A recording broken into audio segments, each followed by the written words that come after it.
You're listening to The Washington Report. Here's Stevie Bridgewaters. Thank you all for joining me here today on The Washington Report.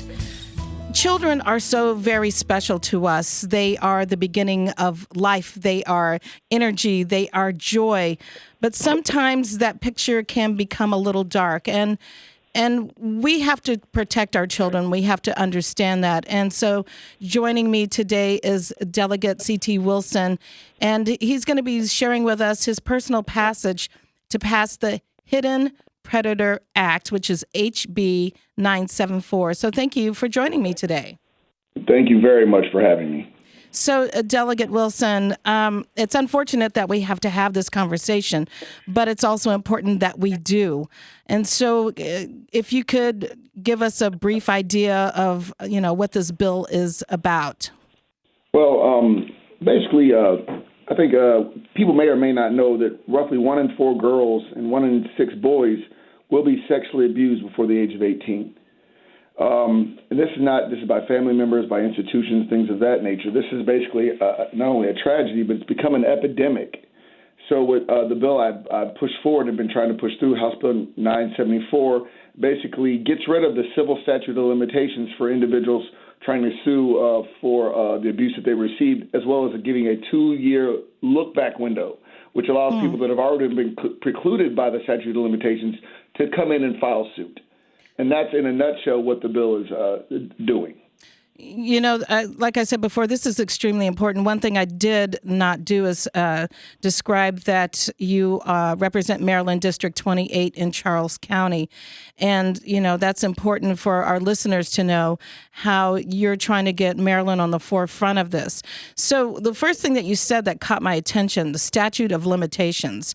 You mean an individual who's been sexually assaulted only has a certain window in which they can do anything about it?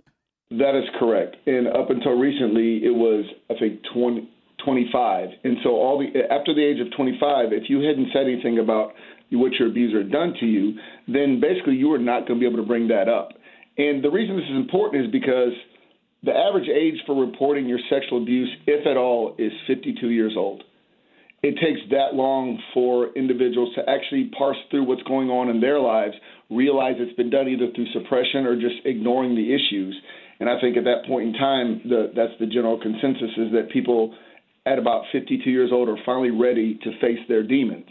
So that's why it's so important to get rid of that statute of limitations, because we want these individuals when they're ready to come out. We don't want the institutions to be able to make the choice of when these individuals should be coming out, because this is very unique as far as civil justice, because there is an issue with them negotiating through their own lives. When they're ready to come out, we shouldn't be pushing them. Yeah. I can really appreciate how, this bill is just so important to so many people. And I think that our listeners really need to take heed to this. And how can they find out a little bit more about this bill, Delegate Wilson? Well, obviously, you can go on. I'm just trying to grab a good website for you, so briefly. I just wrote it down. I apologize, but oh, that's okay. Apologize.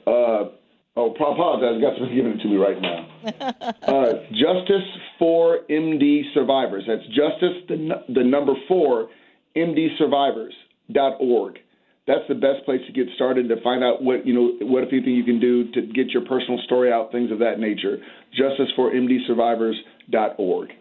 And so with this bill, if a child is, or I'm just going to call anybody under the age of 25 a child that is going through this, do we have many children that have taken advantage of finding, the help and the strength to be able to say anything so that their predators are taken to task and put to jail? Or is it, something that we're waiting for years and years and years to happen? Well, again, because about a third of them report as children, a third of them never report, and another third of them report well after they're into the adulthood, or like when their parent dies, things of that nature. So basically, the criminal justice system is not the only way that it's at some point all this becomes stale. and their burden is beyond reasonable doubt in the criminal justice system. So a lot of times, by the time they're ready to go forward, that when I say stale, like people have passed away, all the evidence they would need to prove someone's guilt is gone. And a lot of times the state can't even move forward. When I say the state prosecutors can't move forward on their case, that burden is shifted. It's not shifted, but it's lessened in a civil court.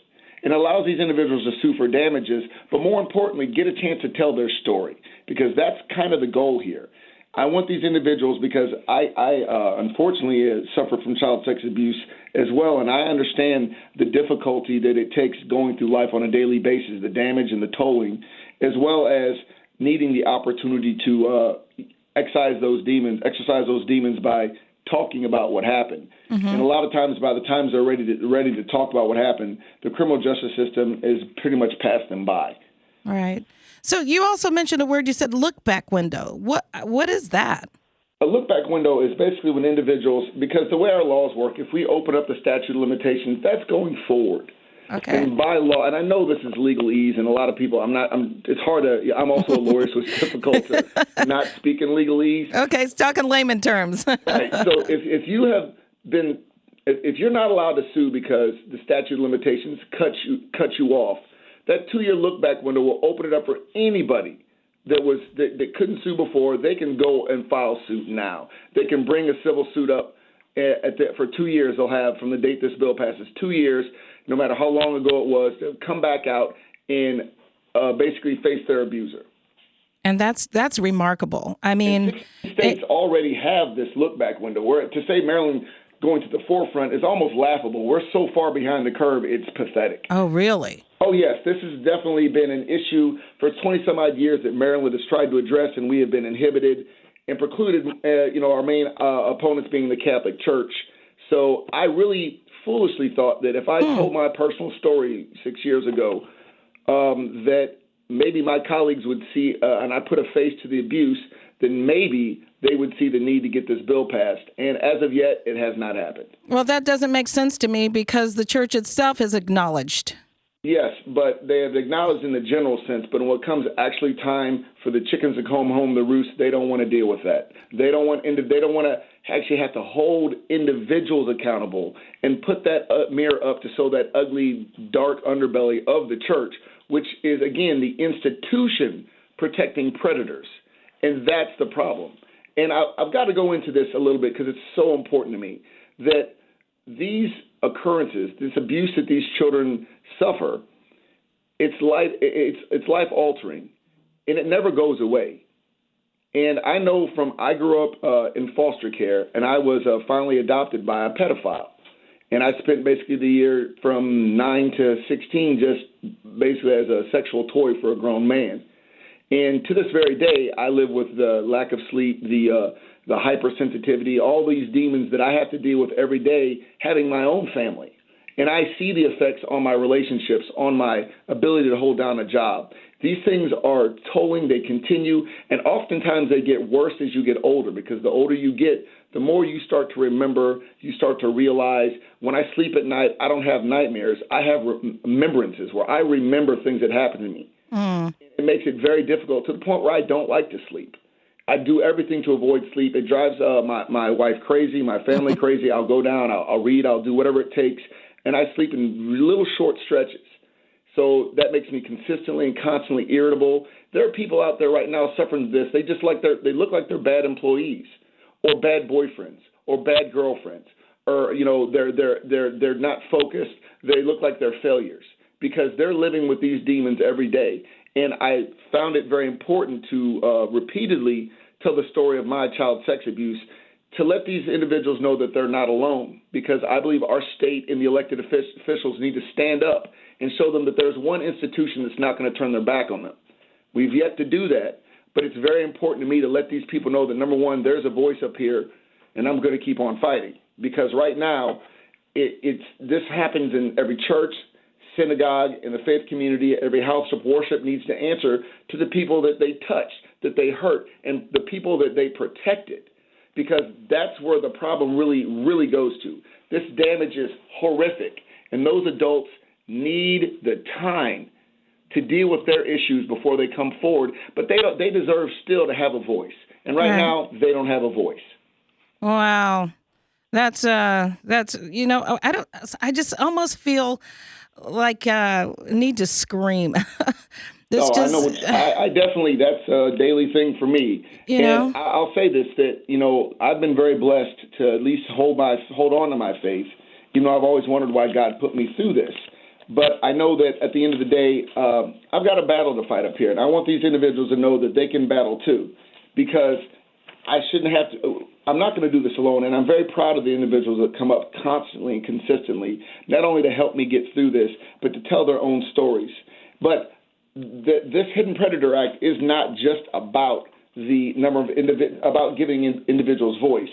And there's no silver bullet, ma'am. I want you to understand, just because somebody's allowed to tell their story, it doesn't make things better. And this for any of the individuals that have been victimized, I want you to understand, this isn't going to make anything go away. It's not going to unring that bell. There's nothing that can be done to really make this go away. But what it can do is give you some kind of closure that your accuser is finally held accountable, and those institutions that protected them are finally held accountable.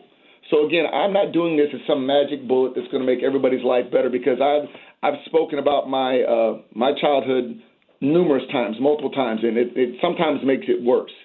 And the suffering that I go through and I sometimes put my family through, it becomes unbearable. But I believe it's worth it.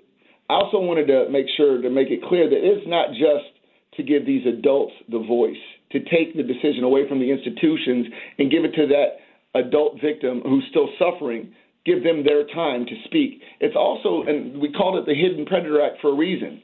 Because of a statute of limitation, a lot of these individuals have slipped through the cracks, and they're still out there. When California reopened they called it that look-back window, they exposed an additional 300-plus predators with that one-year look-back window. Minnesota did that same look-back window, and 125 new predators in their three-year look-back window were exposed, meaning when given the time to come out, no matter how long ago it happened, and bring their story to light, all these bad people, these predators that were still out there, many of them active, were exposed. And that's very, very important, because a lot of these bad people still have access to children, and that's a problem. This is not just about giving voice. This is not just about trying to cure someone's ills or make them feel that they're not as forgotten as we think. It really isn't. There's an active part to this too, and it is to go after those predators that are still out there, that have been moved around, shopped around from school to school, or from church to church, or from scout troop to scout troop, and still have access to our children. That is devastating, and that's why every day that this bill sits, every day that this bill fails to pass, is one more child, two more child, 20 or 100 more children being victimized by a doctor, by a parishioner, by a priest, by a deacon, by a scout leader. And it is very important that anybody listening understand that this is not just something that happens to other people. There are people in your family right now, maybe even you, or maybe a child of yours, that is being exposed to a predator because this legislation will not pass, and we cannot get these individuals to be held accountable. I'm speaking today with Delegate C.T. Wilson, who represents Maryland District 28 in Charles County. And we're talking about the Hidden Predator Act, HB 974. And as you can tell, the passion in your voice, the storytelling that you've already shared with us is something that hopefully is having people take a moment to reflect upon and to understand the urgency and the need to make sure that this bill gets through. You just mentioned the Boy Scouts of America, and they've recently filed for Chapter 11 bankruptcy in the face of thousands of child abuse allegations. And so what relevancy does this have on the importance of the Hidden Predator Act? Well, I was actually a Boy Scout and an Eagle Scout, and my abuser was a Boy Scout and Cub Scout master. So I'm glad that this has finally come. The chickens are finally coming home to roost. But I will say the impact is somewhat confusing, because I've had individuals basically say, well, if the church, for instance, as the example, goes bankrupt, then all of these victims will be precluded from giving their voice, from getting out there and facing the accuser, and that's not entirely correct. I do believe that, it's a cowardly way to go about, hiding the truth by trying to hide behind, the title, Chapter 11 bankruptcy. But I also know that a bankruptcy court judge can still allow these individuals an opportunity to testify, to lay their stories out, so he understands or she understands as a judge that these actions have happened, again, exposing the predators because, as I told you before, that's part of the problem. Mm-hmm. Another reason I say this is important because I've been told repeatedly that the Catholic Church, and to be clear, this was never really about the Catholic Church because my abuser wasn't Catholic. But it became about the Catholic Church, large in part because they chose this fight. I've never picked a fight with them. Mm. They chose to pick a fight with me. And because Maryland is a very strong Catholic state, they've been fairly good in hiring powerful lobbyists, powerful law firms to come up here, and they won't testify against me because they don't have the heart. But what they will do is go in back doors and talk to different legislators, and now in the Senate side especially, to let them know, if the Catholic Church, if this bill passes, they're going to go bankrupt. But again, that bankruptcy won't preclude these individuals' voices from coming out. And also, the Boy Scouts are still operating. They send flyers out saying that, look, even after the declaration of bankruptcy, they're still operating. So it's not going to close their doors. But and to be very, very clear with the Catholic Church especially, if everything went bad and they had to do the bankruptcy, that's only 4% of all the victims in this country. 4% are from the Catholic Church. That's 96% of these victims will still, without a doubt, be able to come out, testify on their own behalf, hold their accusers accountable. So bankruptcy to me, and again, I'm very pragmatic, I guess. If you've molested enough kids where you have to go bankrupt, then so be it. But I do know that Chapter 11 is just a tool to reorganize, and there's still going to be an operation. And again, even Delaware, the Wilmington Diocese filed for Chapter 11 bankruptcy, and they still continue to operate.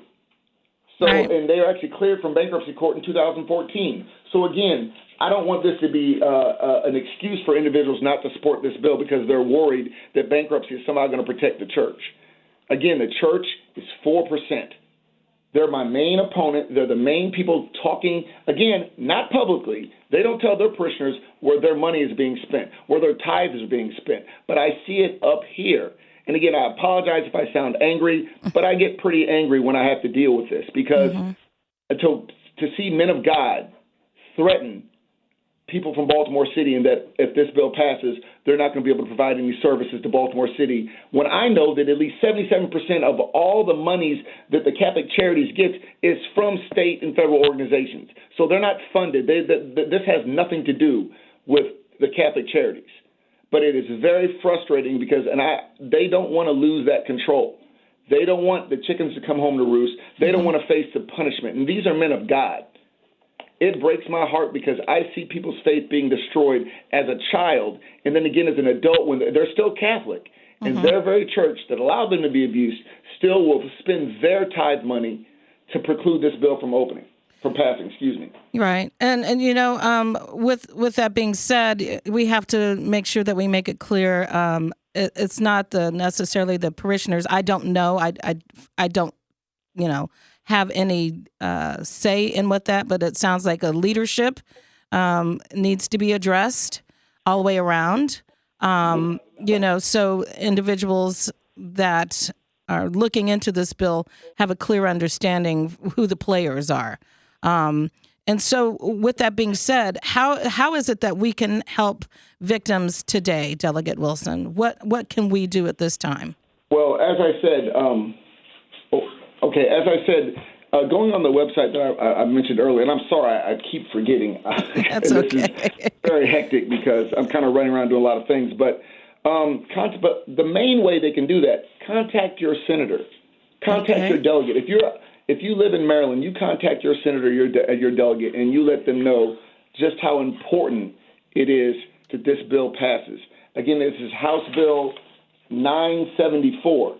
And they can also go on the website justice4mdsurvivors.org, which is justice, 4, mdsurvivors.org. and they can tell their stories. They can find out what's going on. We can point them to resources if they need it. And again, I'm not trying to be hyperbolic. I'm not trying to make this out to be a bigger deal than it is. I'm not trying to attack the tension. And I could go a whole lifetime without having to tell my personal story. This is not something I'm particularly proud about. But for those that are listening that have suffered, many worse than I've suffered, I need you to know that you're not alone. And there are people out there that do care. And I believe that Maryland as a state, and I believe the elected officials in the state, that we can do better. I just think that we need a little more light shone on the importance of this, the pain that these individuals go through. We need to make sure that these individuals know that they're not going to be forgotten. They don't have to go at it alone. And that's why I want them to look on the website. It's very important that justiceformdsurvivors.org, because I think there you'll realize that there are more people out there. I know since I've presented this bill, I've never called a single person to come support me. And yet dozens upon dozens upon dozens of people come up and tell their own personal story too.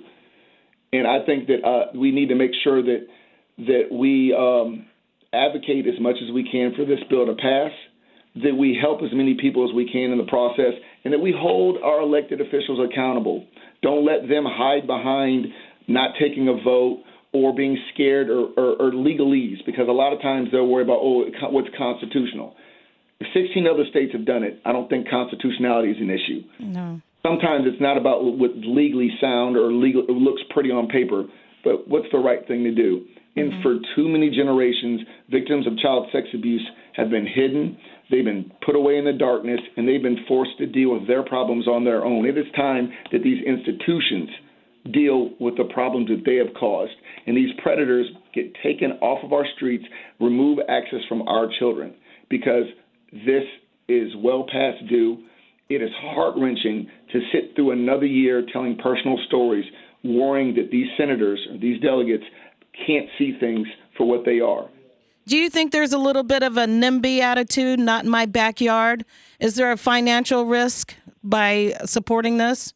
Well, a lot of times because the Catholic Church does a very good job in having people worried that they're going to lose the services the Catholic Church provides. And again, this is not something that I'm not against the Catholic Church. I know they do a lot of wonderful things, and I know Catholic charities will still exist once this bill is passed. I believe the church needs to rip this Band-Aid off, go through the pain, and then move on and do the God's work as they're supposed to be doing. Because by opposing this bill, I know they're not doing God's work. By hiding predators, I know they're not doing God's work. Protecting children is God's work. Wow. Is there anything else that you would like to add before we wrap up today? I just want to say thank you for the opportunity, and for anybody listening, please don't give up. For anybody that's still going through this and suffering through this, and believe me, it's so many more people than most folks realize, there's going to be a better tomorrow. I can't guarantee you that this bill is going to pass, but I can promise you one hell of a fight until I stop drawing breath. I'm going to fight every year until this is passed and our victims have the justice that they deserve. You know, Delegate Wilson, as we're sitting here speaking, and something just came to my mind, and this is a challenge for our listeners, if you will. I would like for all of the adults who are out there, if you're just out at the mall, or if you're at an event in the park or in the National Mall, or, you know, just in your grocery store in your town, look at a child and ask yourself, is the silence worth their pain? Yes, please. And never forget that when you're looking at those children, 1 out of every 4 little girls and 1 out of every 6 little boys are indeed being victimized right at this moment, because we're not taking the steps necessary to expose these predators.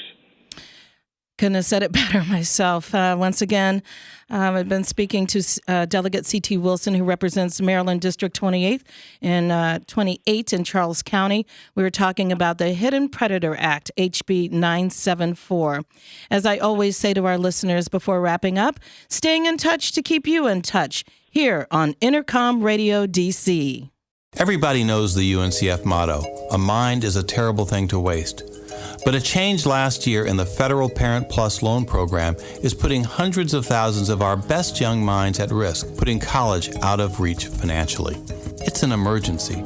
14,000 rising UNCF sophomores and juniors, even graduating seniors, priced out of re-enrolling for the academic year. They need a college education, and we need them to get one. They are our next generation of teachers, scientists, doctors and nurses, and community leaders. This is Michael Lomax, President and CEO of UNCF, the United Negro College Fund, and its campaign for emergency student aid. These students look to UNCF for the support they need to finish their education. And UNCF looks to you. So go to uncf.org, click on the Campaign for Emergency Student Aid box, and help us help them go to and through college. Because a mind is a terrible thing to waste, but a wonderful thing to invest in. Do you know what it means to have someone's back? To have another life depend on you and only you? Where your vision, your defense, your support is the very thing that is the difference in their life or death. This feeling is known in the truest form by those that willingly protect you and me every day. In the military, got your six means I've got your back. They've got our six. It's time we got theirs. Through jobs, education, housing, and more, we can support returning military veterans and their families. To find out more information, go to gotyoursix.org. They've got our six. Now it's time that we have theirs. I've got your six. I've got your six. For more information about Got Your Six and to purchase Six merchandise like the now famous Six lapel pin, go to gotyoursix.org. Show your support, wear your support. Only at gotyoursix.org. Nothing makes you smile like a trip to Victory Lane. But for millions of children, that smile is impossible. Severe tooth decay often causes children to hide their smiles. They're unable to eat, sleep, or pay attention in class because of the pain. Hi, I'm Greg Biffle. I'm teaming up with 3MSB, Henry Schein Cares, and the American Dental Association to give kids a smile.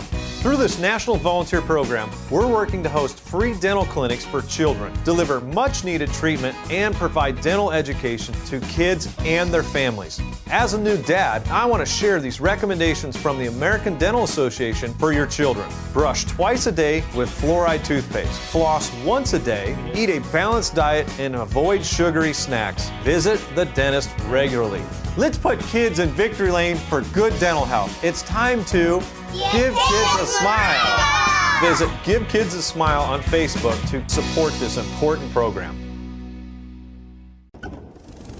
Go ahead, Swift 1-2. Sergeant Dale Beatty was wounded by a roadside bomb. Colonist, Swift 1-2 en route with urgent ASAC to Mercy. ETA approximately 35 minutes. How copy? Now begins the most important journey of his life. Roger, Swift 1-2. From the battlefield to home. Home to some very good medicine. His family's love. They'll be staying together at one of the many Fisher houses to help Dale get better and return to his life. Fisher House Foundation provides comfortable housing and other services to the families of wounded warriors and veterans while they receive care at military and VA hospitals. Fisher House is among the highest-rated charities, with 95% of donations going to help our military families in their time of greatest need. Remember those who serve and sacrifice. Consider a tax-deductible gift to Fisher House. Fisher House, because a family's love is good medicine. Go to fisherhouse.org for more information. I'm in almost every school bus and classroom. I go to school with your children. We say the Pledge of Allegiance together. You've seen me around the neighborhood, and you've told me I'm a pretty good kid. Well, I'm one out of every 4 children in America, and I'm struggling with hunger. This problem is closer than you think. My teacher tells me we could grow up and be whatever we want. I want to grow up and be someone who doesn't go to bed hungry. There's enough food in this country to feed everyone. Please visit feedingamerica.org today and find your local food bank for ways to help. Every dollar you donate helps provide 7 meals for kids like me, quietly struggling with hunger. Together, we're Feeding America. Brought to you by Feeding America and the Ad Council. You know that the ice cream scoop has the power to make a child smile, and that by slowing us down, the traffic light can keep us going. You know that the golf tee brings friends together, that the mailbox keeps them connected. You know that the cataract laser helps you look to the future, while the pacemaker ensures that there's a future to be seen. You know that the lawnmower, the clothes dryer, and the elevator make life easier, that the blood bank makes life possible. You know that these things we count on every day started as ideas. But did you know all these ideas came from the minds of African Americans? Support minority education today so we don't miss out on the next big idea tomorrow. The United Negro College Fund. A mind is a terrible thing to waste. Please visit uncf.org or call 1-800-332-UNCF. Brought to you by UNCF and the Ad Council. Welcome to today's lottery drawing. And today's winning numbers are not yours, not yours, and another number that's not yours. And the final number is not yours. When it comes to having money, don't rely on luck. Brew your own coffee at home instead of buying that latte. Brown bag it to work instead of ordering it. Go to feedthepig.org for more free ideas on how to save. Feedthepig.org. This message brought to you by the American Institute of Certified Public Accountants and the Ad Council.